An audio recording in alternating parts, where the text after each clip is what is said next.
கடந்து வந்திருக்கிறான். யாவருக்காக என் தேவாதி தேவனை நன்றியோடு சொல்கிறேன். கர்த்தருடைய நாமம் அதிலே மகிமை கொடுக்கும்படியாக தொடர்ந்து உடைய கரம் நம்மை வழிநடத்தும்படியாக ஒப்புக் கொடுப்போம். அல்லேலூயா. சந்தோஷமா இருக்கிறவங்க நெருக்கங்கள் மத்தியிலே, இடுக்கங்கள் மத்தியிலே, போராட்டங்கள் மத்தியிலே கடந்து வந்ததுதான் சபை. சபை ஆரம்பித்த நாள் முதல் 1ஆம் நூற்றாண்டிலே இயேசு கிறிஸ்து உயிர்த்தெழுந்த பின்பு சுவிசேஷம் அறிவிக்கப்பட்ட காலங்கள் முதல் சபை நெருக்கத்தோடு தான் வளர்ந்து வருகிறது. எனவே நெருக்கப்படுகிறோமே, ஒடுக்கப்படுகிறோமே என்று சிந்திக்காதபடி அந்த நெருக்கத்தின் மத்தியிலும் நம்மை ஆதரித்து, நம்மை பலப்படுத்தி, நம்முடைய குடும்பங்களை வழிநடத்தி, முறைவேண்டி நம்முடைய நாமத்திற்கு மகிமையாக ஆராதிக்கும்படியான பலனை தருகிற கர்த்தரை எப்போது நன்றியோடு ஸ்தோத்திரிக்க கர்த்தர் பலன் தருவாரார். அல்லேலூயா.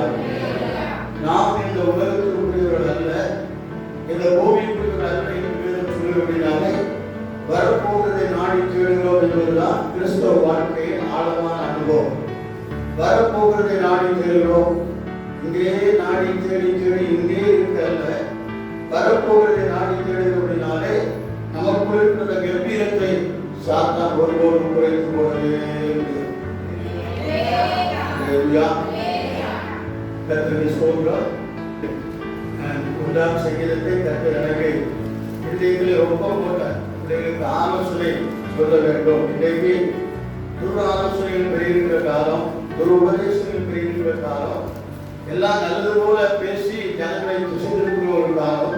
இதிலே கர்த்தருடைய நாமத்தினாலே இதயத்திலே எனக்கு நல்ல நாடுகளின் நிலைமை நன்றாய் அறிந்து கொடுக்க சொன்னது போல அருமையான பிள்ளைகளே, நல்ல ஆலோசனைகளை நீங்கள் கேட்க வேண்டும். பெரிய பிரசவம் தாம் என்று சொல்லி பெரிய பிரசனை உற்சாகப்படுத்தி வெளியே போவது பாசை என்ன பேசினாலும் கூட தெரியாம போறதை விட இந்த ஆலோசனைகளை இணைத்து ஏற்றுக்கொண்டு கர்த்தருடைய ராஜ்யத்தில் கேட்டு தவறி போவோம். வசனத்தினுடைய நேரத்தோடு கர்த்தர் பரலோகராஜ்யத்தில் சேர்க்கிறார். அதற்கு முன்பாக நாம் வாசிக்கலாம் யோபின் புஸ்தகம். திருப்பி கொடுங்கள், 2ஆம் அதிகாரத்தை திருப்பி கொடுங்கள். சில வார்த்தைகளை நான் சொல்கிறேன், நமக்கு அது உற்சாகமாக இருக்கும். இதில் ஊர் சென்றுதான் தேசத்திலே யோபிதான் அருமையான ஒரு தேவ மனிதர் இருந்தார். அவன் கர்த்தருக்கு பயந்தவர், தேவனுக்கு பிரியமானவர், எல்லாவற்றிற்கு விலகுகிறவர். அந்த அருமையான மகனை கர்த்தர் நேசித்தார், ஆசீர்வதித்தார். அவருக்கு இருந்ததான ஆசைகள் ரொம்பவே அதிகமாக ஆரம்ப நாட்களிலே ஏதோ தேசத்திலே, இஸ்ரவேல் தேசத்திலே அல்ல, ஏதோ தேசத்திலே ஊர் செல்கிறதான அந்த இடத்திலே வாழ்ந்த ஒரு அருமையான கர்த்தருக்கு பயந்த ராசன். அவரை குறித்து தொடர்ந்து நம்ம வாசிக்கிறோம். 6ஆம் வசனத்தில் நாம் வாசிக்கும் போது அங்கே தேவனாகிய கர்த்தர் அவர் வீட்டிருக்கிறதான ஸ்தலத்திலே தேவதூதர்கள் இருக்கிறாங்க. அதுக்கு நடுவில் ஒரு மனுஷன் வரலாம், அதுக்கு நடுவில் ஒரு ஆசாமி வரலாம். அவன் யாரு? சாத்தான் வருகிறான். எல்லாரும் இருக்கும்போது சாத்தான் வந்து நடுவில் நிற்கிறான். நல்லா புரிஞ்சுக்கணும்.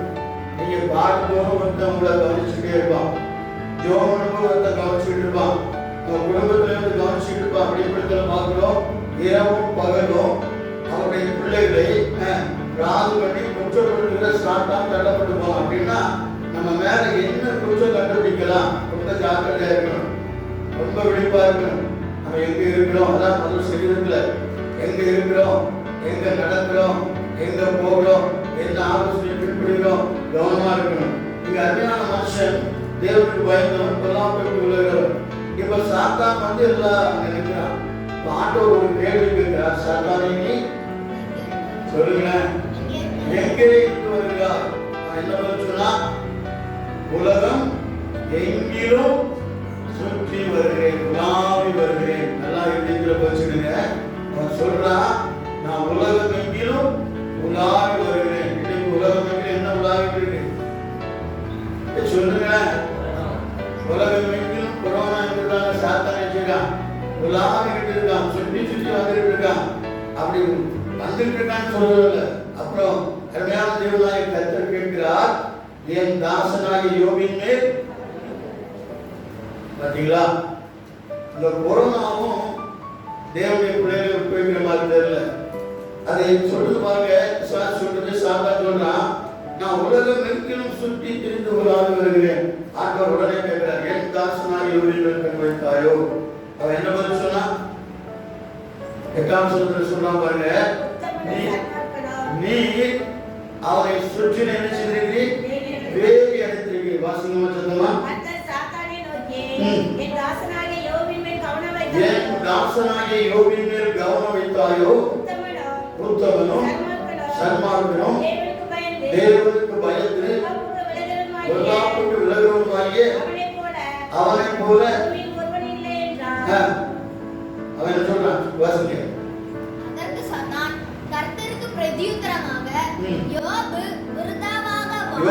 விருதாவாக சொல்லிக்கிறான், நீ அவனை சுற்றி என்ன அடைத்திருக்கிறீர்? அல்லேலூயா சொல்லுமா. எனக்கு அருமையான தேவனுடைய பிள்ளைகள், விருதாவாய் கர்த்தரை சேவிக்கவில்லை, உன்னையும் என்னையும் சுற்றி கர்த்தரை நடத்தியிருக்கிறார், வேலி அடைத்திருக்கிறார். சந்தோஷமா இல்லையா சொல்லுங்களேன்.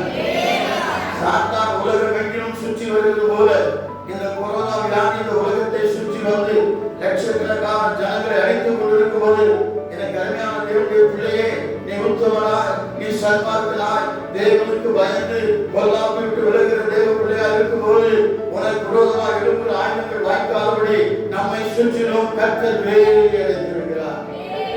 சாட்சி சொல்றது யாரு? சாத்தானே சாட்சி சொல்றான். சாத்தான் நம்மளுக்கு லேசில சாட்சி சொல்லுவானா?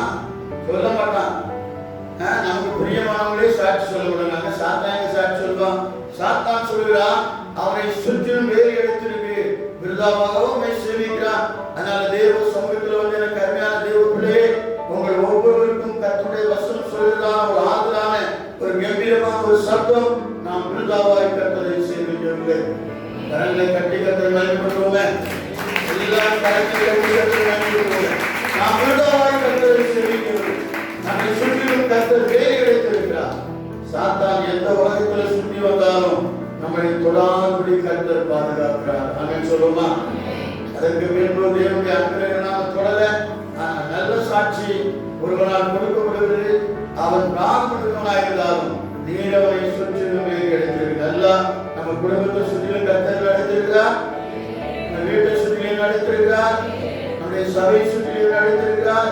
நம்முடைய கிராமங்களை சுற்றிலும் அடைத்திருக்கிறார். கர்த்தர் வேலி அடைத்திருக்கிறார். அல்லேலூயா. எனவே தைரியத்தோடு கூட நம்பிக்கையோடு கூட நாம் விருதாவாகி தேவனை சேவிக்கணும் என்று சொல்லி எல்லாரும் கூட சாட்சி சொல்லக்கூடிய ஒரு கம்பீரத்தை கர்த்தர் நமக்கு தருவாராக. இனி சங்கீதம் அந்த 1வது சங்கீதத்திற்கு நாம் கடந்து வருவோம். பிரியமான தேவனுடைய பிள்ளைகளே, ஒரு ஆலோசனை தான். எனவே நீங்க இந்த ஆலோசனையை கண்டாதபடி ஆண்டவர் உங்களை பாதுகாப்பாராக. ஐயோ, பூதகத்தை நான் வெறுத்தேனே, கடிந்து விடுதலை என் மனம் அலட்சியப்படுகிறதே. அப்புறம் என்ன சொல்றாரு? நான் சபைக்குள்ளும் சங்கத்துக்குள்ளும் கொஞ்சம் உடைய எல்லா தீமைக்கும் உள்ளானே என்று சொல்லாதபடிக்கு இந்த ஆலோசனையை நிலையத்தில் பயிர்ந்து கொள்வோம்.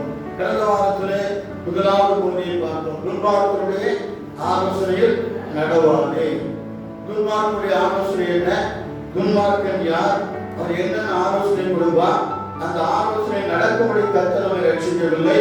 நாம் தேவனுடைய ஆலோசனைப்படி நடக்கவே கர்த்தர் நம்மை ரட்சித்திருக்கிறார். அல்லேலூயா. 66 புத்தகங்களிலும் பரிசுத்த வேதாகமத்திலே கர்த்தர் நமக்கு ஆலோசனை கொடுத்திருக்கிறார். இந்த வேத புத்தகத்தை போல ஒரு சிறந்த புத்தகம் இல்லை. உலகத்தில் எழுதப்பட்ட எல்லா புத்தகங்களையும் பார்க்கிறோம். இது வெளியேறப்பட்ட புத்தகம், இதற்கு இணையான ஒரு புத்தகம் இல்லை. இந்த அருமையான வேதம், பரிசுத்த வேதம், பரிசுத்த தேவனால் கொடுக்கப்பட்டதான வார்த்தை சொல்கிறது, என் மகனே, என் மகளே, நீ துன்மார்க்கருடைய ஆலோசனை நடவாதே. நல்ல இதயத்தில் பதிஞ்சிடுங்க. துன்மார்க்கரோட ஐக்கியம் வைத்து துன்மார்க்கருடைய ஆலோசனையை கீழ்ப்படுகிற அந்த அனுபவத்தை விட்டு நாம் வெளியே வருவோம். கர்த்தருடைய ராஜ்யத்தின் மகத்துவங்களை நமக்கு விளங்க பண்ணுவார். அல்லேலூயா. தொடர்ந்து வாசிக்கிறோம். பாவிகளுடைய வழியை செய்யாதே. ஆமென். முதல்ல நடவாத, அப்புறம் நிற்காத. நடப்போம். நடந்துகிட்டு இருக்கும்போது அவன் நிற்கிற இடத்துல நினைச்சிருவோம், நின்றோம். பாவிகளுடைய வழியில் நினைச்சாத, நிற்காத. நம்ம நினைக்கிறோம் சுவிசேஷத்தோட கர்த்தர் நம்ம வைத்திருக்கிறார். பாவிகளுடைய அந்த காரியங்கள் நமக்கு நல்லா தெரியும். சொல்லிட்டு கடந்து போயிடணும். ஒரு முறை 2 முறை ஆலோசனை பண்ணி சரி, கேட்காவிட்டால் விட்டுன்னு கர்த்தரே சொல்றார். நம்ம ஞானத்தை பிரயோஜனப்படுத்திக்கிட்டு அவங்ககிட்ட நின்றுக்கிட்டே இருக்கக்கூடாது. கொஞ்ச நேரம் நின்னீங்கன்னா சரி வாங்க ஒரு டீ குடிக்கலாமா, ஒரு வடை சாப்பிடலாமா, அப்படியே தனக்குள்ள இருக்கிறத அப்படியே நினைச்சுவான், சொல்லி நம்மளை நினைச்சிருவான், மட்டுப்படுத்திடுவான், நம்மளுடைய காரியம் அவங்ககிட்ட எடுபடாம ஆக்கிடுவான். எனவே சொல்வோம், செயல்படுவோம், பாவியுடைய வழியிலே நில்லாது. அவன் சொல்லுமா, இந்த சில நேரங்களில் நிற்கிற இடம்லாம் எங்கதான் இருக்கு? பாவிகள் இருக்கிற இடத்துல தான் நின்றுட்டு இருக்கோம். நாம் பரிசுத்த தேவனுடைய பாதப்படியில் நிற்க வேண்டிய தேவனுடைய பிள்ளைகள், வேதத்தின் மகத்துவங்களை தியானிக்க வேண்டிய தேவனுடைய பிள்ளைகள். அவர்கள் இடத்துல போய் எப்போது நிற்கிறதுக்கு தேவன் நமக்கு அனுமதி கொடுக்கல. சொல்றார், பாவிகள் வழியில் நில்லாது. நிற்கும் போது சில வார்த்தைகள் காதல விடும், சில காரியங்கள் உனக்கு விரோதமாய் பேசப்படும், சில காரியங்கள் ஊழியர்களுக்கு விரோதமாய், சபைகளுக்கு விரோதமாய் பேசப்படும், விசுவாசத்திற்கு விரோதமாய் பேசப்படும். யாரோ தப்பு பண்ற காரியத்தை பேசுவாங்க. நின்று கேட்கும்போது அந்த இருதயம் கொஞ்சம் கூட சாய்ந்து கடந்து போகும். எனவே பாவியுடைய வழியிலே நில்லாதே. நல்ல இதயத்தில் வச்சுடுங்க. அப்ப பாவிகள் யார் என்பதை வேத வசனம் நமக்கு போதிக்கிறது. வாசிக்கலாம். யார் பாவிகள் என்பதை லூக்கா எழுதின சுவிசேஷம் 15ஆம் அதிகாரம் 7ஆம் வசனத்தில் இப்படியாய் வாசிக்கிறோம். மனம் திரும்பாதவன் யார் பாவி? சொல்லுங்களேன். 99 நீதிமான்களை பார்க்கிலும் மனம் திரும்புகிற ஒரே பாவி நிமித்தம் பரலோகத்திலே. அப்படியானால் யார் பாவி? மனம் திரும்பாதவன் பாவி. இயேசுவை ஏற்றுக்கொள்ளாதவன் பாவி. அவன் கிறிஸ்தவனோ யாரா இருந்தாலும் சரிதான். ஒரு மனிதன் இயேசு கிறிஸ்துவை ஏற்றுக்கொள்ளவில்லை என்று சொன்னால் அவன் பாவி. அவருடைய குமாரன் மேல் விசுவாசம் உள்ளவர்களால் அவரை ஏற்றுக்கொண்டவர்கள் எத்தனை பேர்களோ அத்தனை பேர்களும் தேவனுடைய பிள்ளைகளாக என்ன கொடுத்திருக்கிறார்? அதிகாரம் கொடுத்திருக்கிறார். தேவனுடைய பிள்ளையாக அவரை ஏற்றுக்கொள்ளாதவன் பாவி என்று சொல்லி அந்த வசனம் மிகவும் திட்டமும் தெளிவுமாய் சொல்கிறது. காலங்களிலே தேவ சமூகத்தில் இப்போது பேசும்போது நாங்கள் ஒருவர் மறுபடியும் பிறக்க வேண்டும் என்று சொன்னார். இல்லையா? ஒரு முறை பிறந்துட்டோம், இன்னொரு முறை பிறக்கிறதா மனம் திரும்புதல். ஆமென். நிறைய பேர் மனம் திரும்பிருக்குன்னு சொல்றோம், ஆனா இன்னும் திரும்பல. உங்களை நான் எச்சரிக்கிறேன், என்னை எச்சரிக்கிறேன். நான் மனம் திரும்பிட்டோம்னு சொல்லிட்டு மனம் போல ஜீவிக்க, மனம் போல பேச கத்த நம்ம வைக்கல. தேவனுடைய அன்பை மாத்திரம் வெளிப்படுத்தபடியா மனம் திரும்புகிற ஒரு பாவி நிமித்தம் பரலோகத்தில் என்ன உண்டாகுமா? நாம மனம் திரும்பினா பரலோகத்தில் சந்தோஷம் உண்டாகும். நம்ம மனம் திரும்பினா தூதர்கள் மத்தியில சந்தோஷம் உண்டாகும். நம்ம மனம் திரும்பினா ஆத்மா பரலோகத்துக்கு போய் சேரும். இல்லையா? மனம் திரும்பாதவன் பாவி. மனம் திரும்பாதவனுடைய சமூகத்திலே நில்லாதே. அதான் சொல்றாரு, பாவியுடைய வழியில் நில்லாத. அவனுடைய வழி வேற, நம்முடைய வழி வேற. அந்த வழியில போய் நிற்காத. இன்னும் லூக்கா நான் பார்க்கும்போது அருமையா சொல்றார். ரோமில் நான் வாசிக்கும் போது 5ஆம் அதிகாரம் 19ஆம் வசனத்தில் வாசிக்கும் போது அங்கே அருமையாய் சொல்லப்படுகிற வார்த்தை கீழ்ப்படியாதவர்கள். யார் பாவி? சொல்லுங்க. எவ்வளவுதான் உபதேசம் பண்ணாலும் சரிதான், எவ்வளவு வேதத்தை போச்சாலும் சரிதான், நான் இப்படிதான் இருப்பேன், என்னை யாரும் திருத்த முடியாது, நான் இப்படிதான் வாழ்வேன், இப்படிதான் பேசுவேன், நீ பரவத்துக்கு போக முடியாது.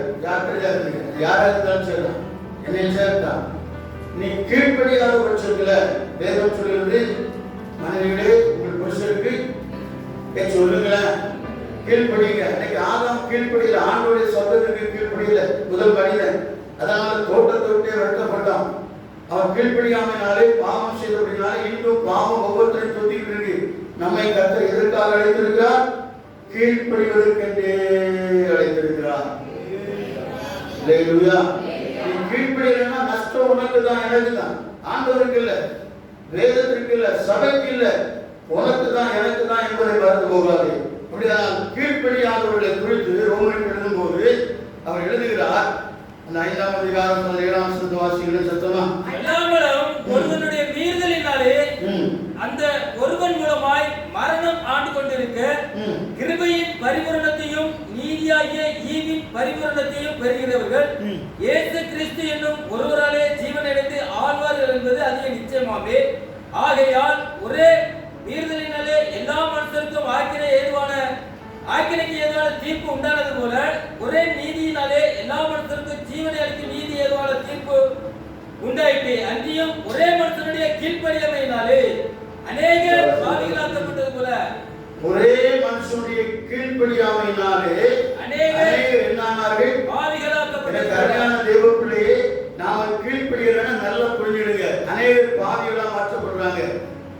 இருக்க பாவம் போதாது, இருக்க ஆக்கின போதாது, இன்னும் கீழ்ப்படியாம வசனத்துக்கு கீழ்ப்படிய வேண்டியவங்களுக்கு கீழ்ப்படியாம தேவனுக்கு கீழ்ப்படியாம இருந்தா அநேகர் பாவிகளாய் மாறுவார்கள். ஆமென் சொல்லுங்க. உங்களுக்கு நல்லா புரியும் நினைக்கிறேன். நான் தேவனுக்கு கீழ்ப்படியாம பொல்லாத கிரியை செய்யும்போது என்ன பார்க்கிறவங்க பாவியா தான் போவாங்க. அவரே அப்படித்தானே பாருக்காரு, அவளே அப்படித்தானே இருக்கா. இப்ப நம்ம என்ன பெந்தேகோ சபைக்கு போறவளே இப்படிதான் இருக்கா, பெந்தேகோ சபைக்கு போறவனே இப்படிதான் இருக்கான். எதுலையும் கீழ்ப்படியது கிடையாது. ஒரு சிலருக்கும் கீழ்ப்படியல, ஆண்டவருக்கும் கீழ்ப்படியல, வேதத்துக்கும் கீழ்ப்படியல. அவங்களே எப்படி இருக்கும்போது நம்ம இருந்தா என்னப்பா? அநேகர் பாவிகளாவார்கள். என்னோடு மனம் திருத்திரணும். கீழ்ப்படியாமையினாலே அநேகர் பாவிகள். நம்ம கீழ்ப்படியாதவர்கள் பாவி. இனி யூதாவை வாசிக்கும் போது பிள்ளையாக வாசிக்கிறோம் 15ஆம் வசனத்திலே. யூதாவுக்கு எழுதின நிருபம் 15ஆம் வசனத்திலே அவபக்தியுள்ள பாவிகள் பேசின கடின வார்த்தைகள் எல்லாவற்றிலும் நல்லா புரிஞ்சுக்கணும். ஞாயிறு ரொம்ப திட்டமும் தெளிவுமா சொல்கிறார். அவபக்தி உள்ள பாவிகள் பேசின கடினமான வார்த்தை பேசுறவங்க பாவிகள். சில ஆட்கள்லாம் என்ன துணிகரமா பேசுறான், வாயில என்ன வருதுன்னே தெரியல. தேவப்பிள்ளையே உன் வாயிலையும் அப்படி கடினமான வார்த்தைகள் ஒரு காலத்துல வந்திருக்கலாம். நீ ரட்சிக்கப்பட்டு சொல்லி மாய்மானமா தெரியாது, மாய்மானமா வாழாது, மாய்மானமா சபைப்படாத. கடின வார்த்தைகளை விடு. பேச வேண்டிய வார்த்தைகளை பேசு, அன்புள்ள வார்த்தைகளை பேசு. மற்றவர்களை ரட்சிக்கக்கூடிய அந்த ஆழமான கிறிஸ்துவின் அன்பை பேசு. அதை சொல்லலாம். எனவே கடினமான வார்த்தையை விட்டு இன்னைக்கோடு விட்டு யாரா இருந்தாலும் கடினமான வார்த்தைகளை பேசுறவங்க, கெட்ட வார்த்தை பேசுறதுக்கு பயம் கிடையாது.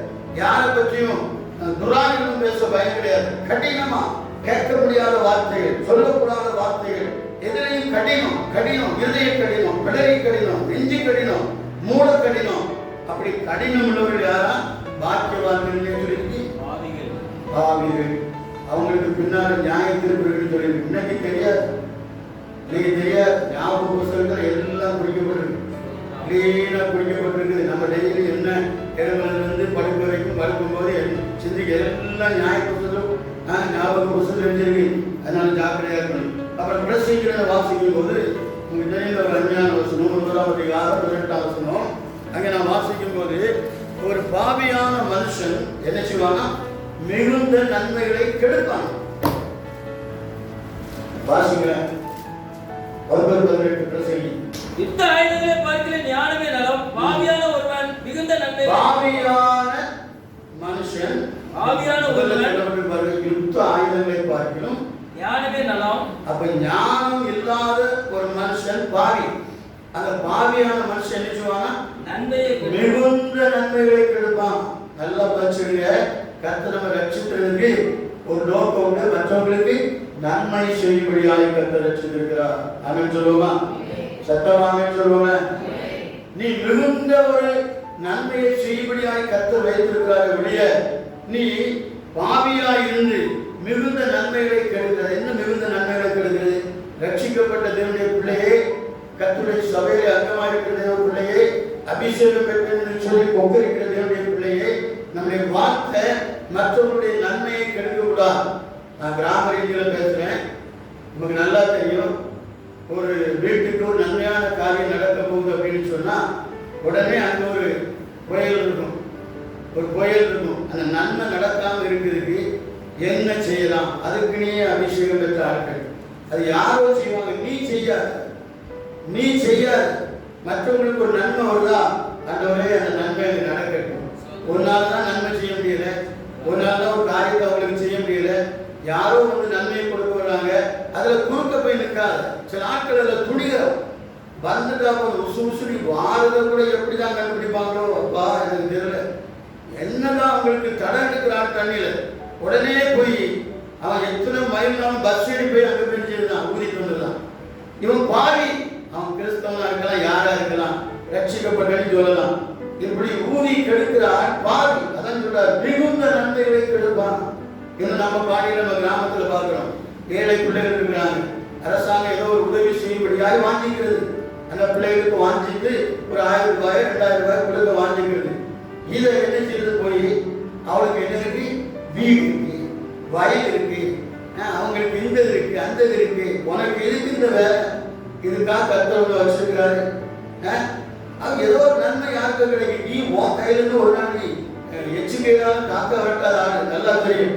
ஏதோ அரசாங்கம் கொடுத்துட்டு போடுமே, நல்லா இருந்துட்டு போடுமே, அதை போய் கெடுக்கிறது. மெனக்கெட்டு போய் பஞ்சாயத்து ஆபீஸ்லயோ இல்லைன்னா கலெக்டர் ஆபீஸ்ல போய் உங்களுக்கு தெரியாதா, அவங்க அப்ளிகேஷன் இப்படி கொடுத்துருக்காங்க, அவங்களுக்கு இப்படி பாவி மனம் திருக்கிறவனோட பாவி எல்லாம் மிகுந்த நன்மைகளை கெடுக்கிறவன் பாவி.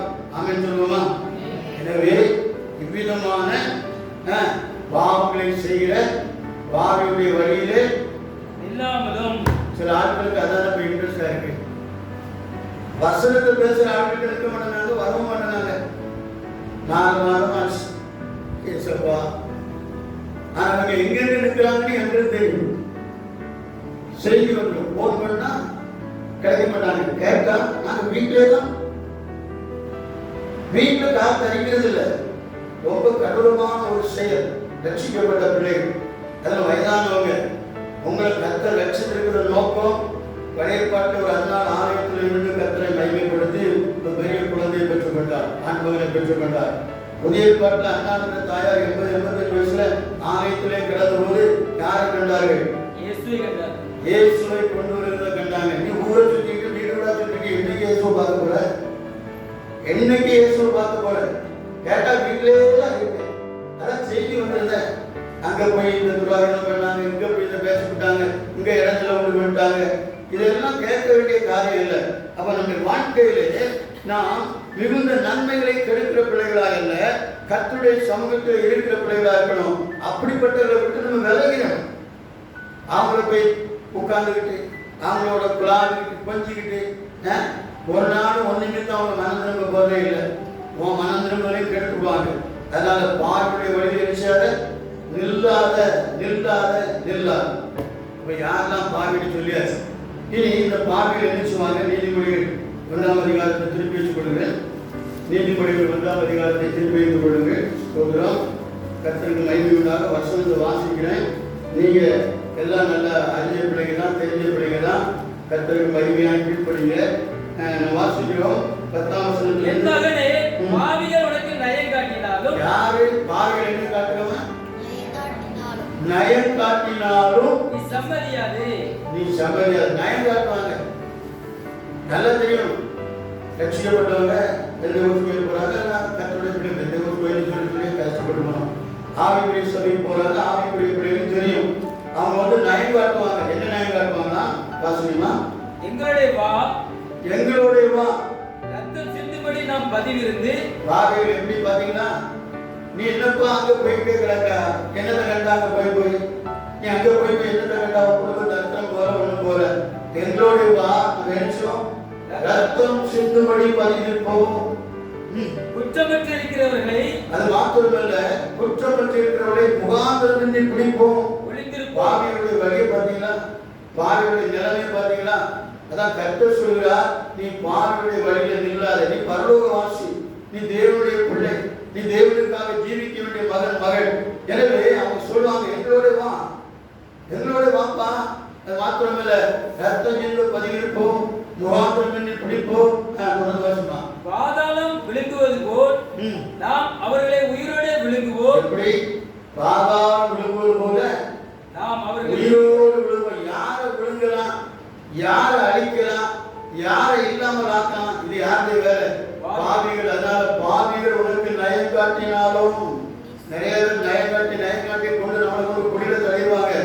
முதல்ல நின்றுக்கிட்டோம்னா பிழைச்சோம், இவனுக்கு நமக்கு ஒத்து வராது, இவளுக்கு நம்மளுக்கு ஒத்து வராது, நாம தேவனுடைய பிள்ளை, இவங்களோட போனா அவங்க எங்க போவாங்கன்னு நமக்கு தெரியும்.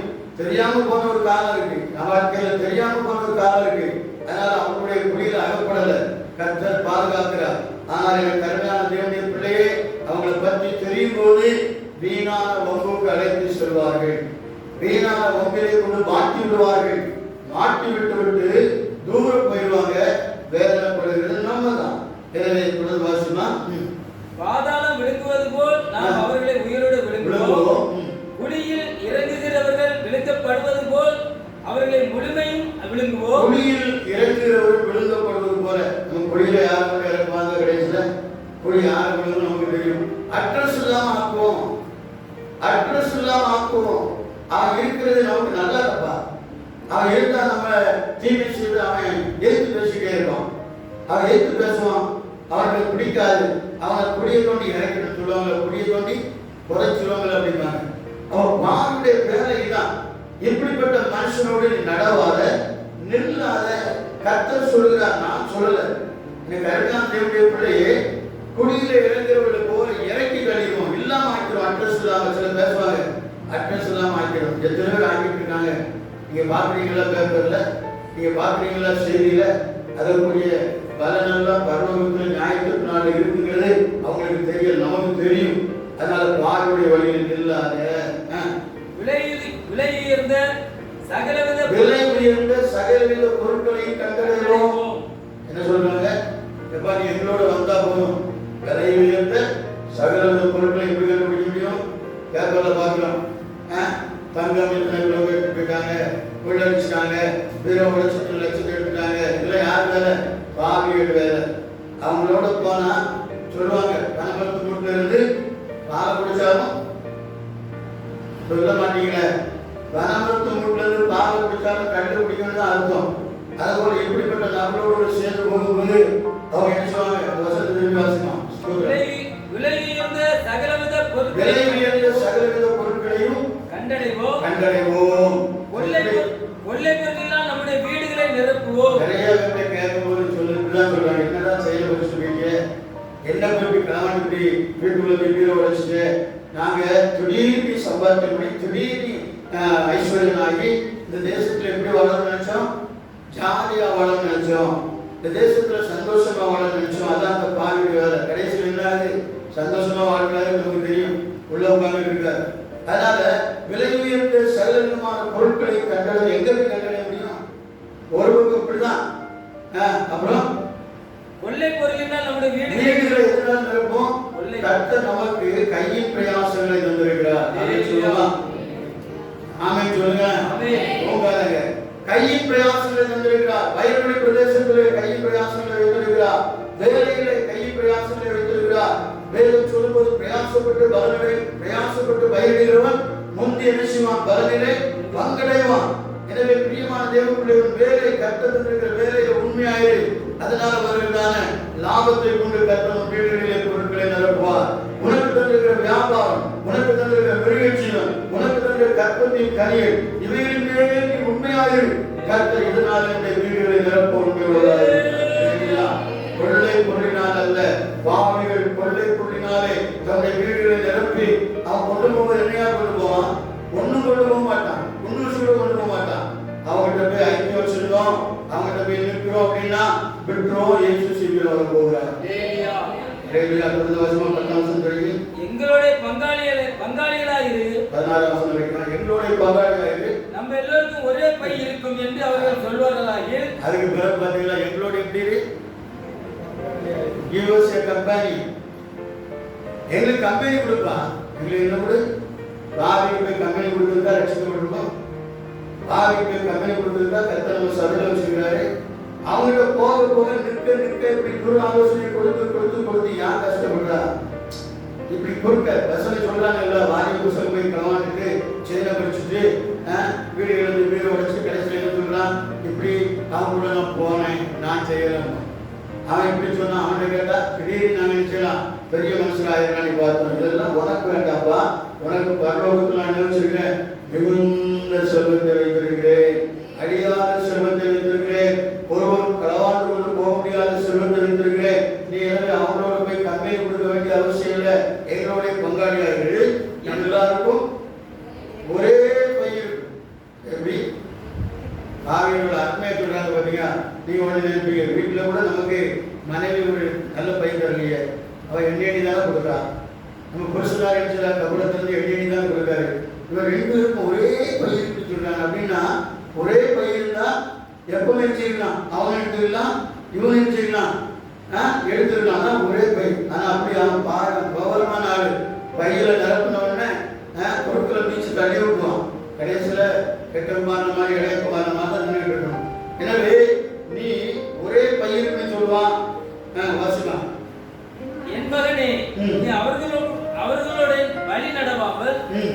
காலை அவர்கள் பாதைக்கு விளக்குவாயாக.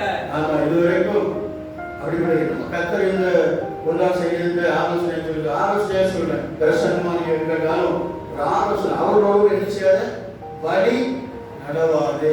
ஆமென் சொல்லுவோமா? வழி நடக்க மாட்டேன்னு சொல்றவங்களாம் கை வைக்க ஆமென் சொல்லுங்களேன். இங்கே அவனுக்கு கீழ்ப்படிய மாட்டோங்கிறவங்களாம் கரங்களை வைக்க அலையே சொல்லுங்களேன். ஆலோசனைக்கு விலகி இருப்பேன்னு சொல்றவங்க அலையே சொல்லுங்களேன். நமக்கு ஒரே ஒரு ஆலோசனை, தேவனுடைய ஆலோசனை. அல்லேலூயா, அல்லேலூயா. ஒரு பகுதியை பார்க்க வாசத்து கடந்து செல்லலாம். ரோமர் கிடந்த நிருபம் 3ஆம் அதிகாரம் 13ஆம் வசனத்திலிருந்து வாசிங்க. ரோமர் 3:13. அவர்கள் தொண்டை அவர்கள் தொண்டை திறக்கப்பட்ட பிரேதக்குடி. தங்கள் நாவுகளால் வஞ்சனை செய்கிறார்கள். தங்கள் நாவுகளால் வஞ்சனை செய்கிறார்கள். வாய்ப்புடைய தொண்டை எப்படிப்பட்டது? சொல்லுங்க. திறக்கப்பட்ட பிரேதக்குடி. பிரேதக்குடி திறந்தாலும் மனக்குள்ள மனக்குமா பிரேதக்குடி திறக்கப்பட்ட பிரேத வாயை திறந்துட்டு அப்பா வார கெட்ட வார்த்தை, வார கெட்ட வார்த்தை. உடனே அதுக்காக கெட்ட வச்சிருக்கிறாரு. என்ன நாட்டம் ஒரு அருமையான பிள்ளைகளையான்னு பார்க்கணும். அந்த வார்த்தையை நான் கேட்டதே கிடையாது என் வாழ்க்கையில. உங்க விசுவாசி பேசுற இந்த வார்த்தைனா கேட்டதே கிடையாது. எப்படி சொல்றாங்க? உங்க விசுவாசி, உங்க ஆள். ஒருத்தர் சொல்றாரு உங்க ஆள், உங்க விசுவாசி. அவங்க வாயை திறந்து பேசுற அப்படிப்பட்ட வார்த்தையை நான் பிறந்ததுன்னு கேட்கல. யார் வாய்? யாருடைய வாய் திறக்கப்பட்ட பேர்? உன் வாயை திறக்கும்போது என்ன வேணும்?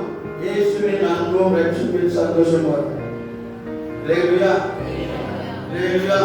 அதுக்கு தான் கர்த்தர் ரட்சிக்கிறார். மனம் தெரிந்து இயேசு சீக்கிரம் வரப்போகிறார். வாசிமா. தங்கள் நாவுகளால் வஞ்சனை செய்கிறார்கள். தங்கள் நாவினால் வஞ்சனை செய்கிறார்கள். அவர்களுடைய உதடின் கீழே பாம்பின் விஷம் இருக்கிறது. சொல்பா பாவியோடு கூட நடந்து போனா நல்ல நீங்களும் சிக்கினிக்கு இப்படி பார்க்க தேவணும். அது பைபிள் இருக்கு. ரொம்ப அருமையா பேசுவாங்க, இனிமையா பேசுவாங்க. நாவுக்குள்ள என்ன இருக்கு? பாம்பின் விஷயம் இருக்குது. எப்போ அவனை அழிக்கலாம், எப்ப அவனை இல்லாமல் ஆக்கலாம். சந்தோஷமா இருக்காங்க, வேலை இல்லாட்டாலும் சந்தோஷமா இருக்கான், வருமானம் இல்லாட்டாலும் சந்தோஷமா இருக்காங்க, வீட்டுக்குள்ள சந்தோஷமா இருக்காங்க, நல்லா சாப்பிடுறாங்க. இவனுக்கு எப்படி குடி பண்ணலாம், எப்படி இவனை கெடுக்கலாம், நல்லவங்க போல பேசி கடைசியில குடிய பண்ணிடும். நாவல் என்ன இருக்குன்னா நாவல் கீழே பாம்பின் விஷம் இருக்கிறது. ரொம்ப ஜாக்கிரதையா இருக்கணும். கர்த்தருடைய வார்த்தை தொடர்ந்து வாசனமா. அவர்கள் வாய் சபிப்பினாலும் கசப்பினாலும் நிறைந்திருக்கிறது. அவர்கள் கால்கள் ரத்தம் சிந்துகிறதற்கு தீவிரிக்கிறது. நாசமும் நிர்பந்தமும் அவர்கள் வழிகளில் இருக்கிறது. பாத்தீங்களா? கடைசியில் என்னது? நாசமும் நிர்பந்தமும் அவருடைய வழிகளில் இருக்கிறது. கருமையான தேவனுடைய பிள்ளைகளே, அன்பான கருமையான தேவனுடைய பிள்ளைகளே, கர்த்தர் சொல்கிறார் பாவியுடைய வழியிலே நின்னா அவன் கொஞ்சம் கொஞ்சமா ஒன்ன எங்கேயோ கொண்டு விட்டுருவான். நல்லவன் போல பேசுவான், உனக்கு சாதனம் போல பேசுவான். பாவிக்குரிய வாழ்க்கையை கண்டு அவன் பொறாமைப்படுகிறது. நீ சந்தோஷமா இருக்கிறத கண்டு பொறாமப்படுகிற. கர்த்தர் உனக்கு தந்திருக்கிற ஐஸ்வர்யத்தை கண்டு பொறாமப்படுகிற. எப்படி கொண்டு எந்த குழியில தள்ளலாம், இவன் ஆசையை கெடுக்கலாம், இவன் சமாதானத்தை கெடுக்கலாம், இவன் சந்தோஷத்தை கெடுக்கலாம். அவன் வேறே அது. நாவின் கீழே உடல்களின் கீழே பாம்பின் விஷம் இருக்கிறது. அதற்கு கர்த்தர் நம்மை தப்பித்துக் கொள்ளும்படியாய் கர்த்தர் சொல்கிறார்.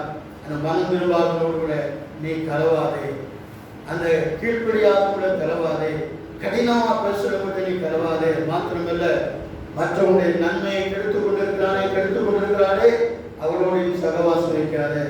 அவர்கள் உன் ஆவிக்குரிய ஜீவத்தை அழித்துக் கொள்வார்கள். இதை கர்த்தர் சொல்கிறார். என் மகனே, மகளே, நீ பாவியுடைய வழியை இல்லை. எல்லா தேவ சமூகத்தில் எழுந்திருப்போமா? எல்லா தேவ சமூகத்தில் எழுந்திருப்போம்.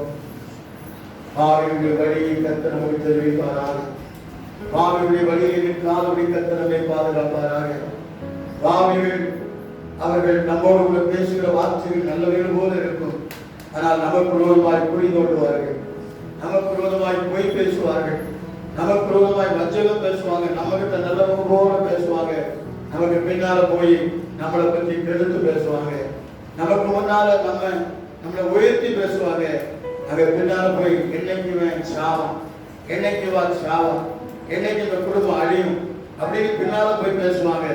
அவங்களோட நிற்காத தேவ சமூகத்தில் கர்த்தருடைய ஆலயத்தில் கர்த்தருடைய சமூகத்தில் வேத வசனத்தில் இயேசுவின் அன்பின் சமாதானத்தின் சமநிலையில் கர்த்தர் உனக்காக எனக்காக வைத்திருக்கிற அந்த ஆசீர்வாதத்தை பாவிகள் எடுத்துக்கொள்ளாதபடி, பிரயாசக்காரர்கள் எடுத்துக்கொள்ளாதபடி, பொருளாதாரம் எடுத்துக்கொள்ளாதபடி கர்த்தர் நம்மை தன்னுடைய பாகையை நடத்த நம்மை ஒப்புக்கொடுக்கிறோம். எல்லாரும் கரங்களை வைத்து கர்த்தரை கொஞ்சம் நன்றியோடு ஸ்தோத்திரிப்போம். ஆலோசனைக்கு கீழ்ப்படியாக கிழவனும் மூடனுமாகிய ராஜாவை பார்க்கிறோம். தரித்திரன் வாசி என்று சொல்லப்பட்டது. ஆலோசனைக்கு கீழ்ப்படி வைத்தோம்னா ஆலோசனை கேட்டோம். 10 வருஷம் 15 வருஷம் 20 வருஷம் ஆலோசனை கேட்டுக்கொண்டே இருக்கும். என்னைக்கு மனம் திரும்ப போறோம்?